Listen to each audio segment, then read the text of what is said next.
देश में सबसे महंगा धान खरीदने वाले राज्य में सरकारी धान के हालत को देख चौंक जाएंगे।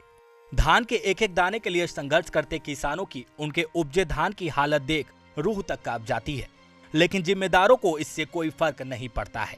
धान का कटोरा कहे जाने वाले प्रदेश में पहली बार नहीं वर्षों से जिम्मेदारों की लापरवाही के कारण लाखों क्विंटल धान सड़ जाता है, लेकिन इसकी कोई सूद नहीं ले रहा है।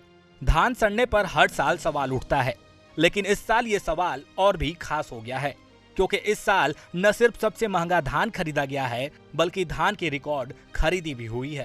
धान खरीदी के मामले में सरकार पूरी तरह फेल है और धान के रखरखाव में तो बिल्कुल ध्यान नहीं दे रही है। अभी तक हमारे उपार्जन केंद्रों में 4 लाख मेट्रिक टन से ज़्यादा धान रखा हुआ है। पिछले 1 महीने से रुक कर बारिश भी हो रही है और तो मानसून भी आ गया है।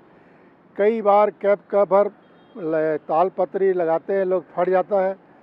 उचित रखरखाव के अभाव में ये धान सड़ रहे हैं। विपक्ष के आरोपों पर जिम्मेदारों का कहना है कि वे धान के रखरखाव को लेकर पर्याप्त व्यवस्था कर रहे हैं। इसके लिए प्रदेश के लगभग सभी उपार्जन केंद्रों में चबूतरा बनाया गया है, लेकिन सवाल अब भी उठ रहे हैं, क्या उपार्जन केंद्रों में बने चबूतरा प्रदेश में समर्थन मूल्य पर खरीदे गए धान को रखने के लिए पर्याप्त है?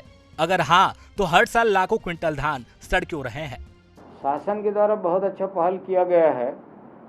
जिला पंचायत के माध्यम से प्रत्येक उपार्जन केंद्र में चबूतरे का निर्माण करवाया गया है।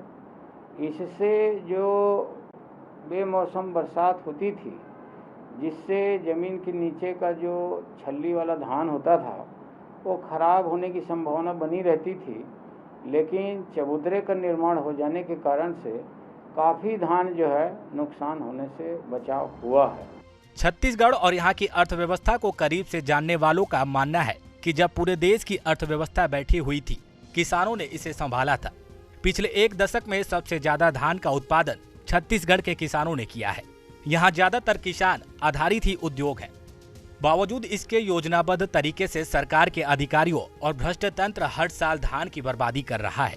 हम भंडारण केंद्र निर्माण किए रहते तो ये स्थिति उत्पन्न नहीं होती, परंतु ये सुयोजनाबद्ध तरीके से सरकार के अधिकारी, राजनेता और बड़ी संख्या में लोग मिलकर एक तरह से ये भर्राशाही और क्षति और भ्रष्टाचार का एक जरिया भी बना लिए हैं इसको, कि बरसात आएगी, भीगेगा, सुखद ज़्यादा बताएंगे, उसमें बड़ी गड़बड़ी करेंगे, किसी को सस्ते में नीलाम करेंगे। तो ये एक खेल भीतर चलता है। छत्तीसगढ़ सरकार ने बीते 2 साल में धान के रखरखाव पर 16 करोड़ 65 लाख रुपए खर्च कर दी है। बावजूद इसके बीते 2 साल में लाखों क्विंटल धान बारिश में भीगने के कारण बर्बाद हो चुका है। अभी बेमेतरा में 3,80,000 क्विंटल, राजनांदगांव में 10,66,000 क्विंटल, महासमुंद में 7 लाख क्विंटल, सरगुजा में 12,420 क्विंटल धान संग्रहण केंद्रों पर पड़ा है। अनुमानित हर उपार्जन केंद्रों में करीब 33,000 क्विंटल धान खुले आसमान में रखा हुआ है। फिर भी सरकार का कहना है कि वे किसानों के साथ उनकी उपज का विशेष ख्याल रख रहे हैं। मयंक ठाकुर, ईटीवी भारत, रायपुर।